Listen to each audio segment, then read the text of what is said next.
ವಿರಾಮದ ಬಳಿಕ ಮತ್ತೆ ಸ್ವಾಗತ. ಸೂರಜ್ ರೇವಣ್ಣ ಲೈಂಗಿಕ ಕೇಸ್ಗೆ ಸಂಬಂಧಪಟ್ಟಂತೆ ಕಾಂಗ್ರೆಸ್ ನಾಯಕರು ಕಿಡಿಕಾರಿದ್ದಾರೆ. ಇನ್ನು ಸೂರಜ್ ರೇವಣ್ಣಗೆ ನ್ಯಾಯಾಂಗ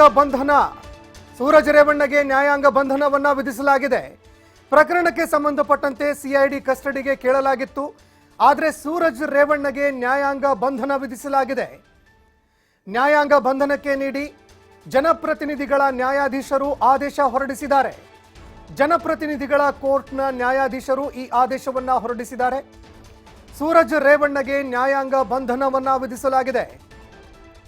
ಇನ್ನು ಸಿಐಡಿ ಒಂದು ಕಸ್ಟಡಿಗೆ ಕೊಡುತ್ತೆ ಅನ್ನುವಂತಹ ಮಾತುಗಳು ಕೂಡ ಕೇಳಿಬರ್ತಾ ಇತ್ತು. ಯಾಕಂದ್ರೆ ಗಂಭೀರವಾದಂತಹ ಒಂದು ಪ್ರಕರಣ ದಾಖಲಾಗಿತ್ತು.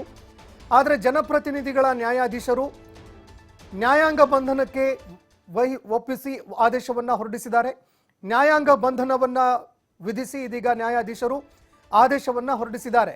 ಜನಪ್ರತಿನಿಧಿಗಳ ಕೋರ್ಟ್ಗೆ ಅವರನ್ನು ಹಾಜರುಪಡಿಸಲಾಗಿತ್ತು. ನ್ಯಾಯಾಧೀಶರ ಎದುರು ಅವರ ನಿವಾಸದಲ್ಲಿ ಅವರಿಗೆ ಹಾಜರುಪಡಿಸಲಾಗಿತ್ತು. ಈ ಸಂದರ್ಭದಲ್ಲಿ ಜನಪ್ರತಿನಿಧಿಗಳ ಕೋರ್ಟ್ನ ನ್ಯಾಯಾಧೀಶರು ನ್ಯಾಯಾಂಗ ಬಂಧನಕ್ಕೆ ನೀಡಿ ಆದೇಶವನ್ನ ಹೊರಡಿಸಿದ್ದಾರೆ. ಇನ್ನು ಸಿಐಡಿ ಅಧಿಕಾರಿಗಳಿಗೆ ಒಂದು ರೀತಿಯಾಗಿ ಹಿನ್ನಡೆ ಅಂತ ಹೇಳಿದ್ರು ಕೂಡ ತಪ್ಪಾಗೋದಿಲ್ಲ. 42ನೇ ACMM ಕೋರ್ಟ್ನ ನ್ಯಾಯಾಧೀಶರು ಈ ಒಂದು ಆದೇಶವನ್ನು ಹೊರಡಿಸಿರುವಂಥದ್ದು. ಹೀಗಾಗಿ ಪ್ರಕರಣಕ್ಕೆ ಸಂಬಂಧಪಟ್ಟಂತೆ ಮುಂದೆ ಯಾವ ರೀತಿಯಾಗಿ ತನಿಖೆ ಆಗತ್ತೆ ಅನ್ನುವಂಥದ್ದನ್ನು ಕೂಡ ಕಾದು ನೋಡಬೇಕಾಗತ್ತೆ. ಪ್ರಕರಣಕ್ಕೆ ಸಂಬಂಧಪಟ್ಟಂತೆ ಸೂರಜ್ ರೇವಣ್ಣ ತನಿಖೆಗೆ ಯಾವ ರೀತಿಯಾಗಿ ಸಹಕಾರವನ್ನು ಕೊಡ್ತಾರೆ ಅನ್ನುವಂಥದ್ದನ್ನು ಕಾದು ನೋಡಬೇಕಾಗತ್ತೆ. 14 ದಿನಗಳವರೆಗೆ ನ್ಯಾಯಾಂಗ ಬಂಧನಕ್ಕೆ ನ್ಯಾಯಾಧೀಶರು ಕೊಟ್ಟಿದ್ದಾರೆ. ಸೂರಜ್ ರೇವಣ್ಣಗೆ ನ್ಯಾಯಾಂಗ ಬಂಧನಕ್ಕೆ ಒಪ್ಪಿಸಲಾಗಿದೆ.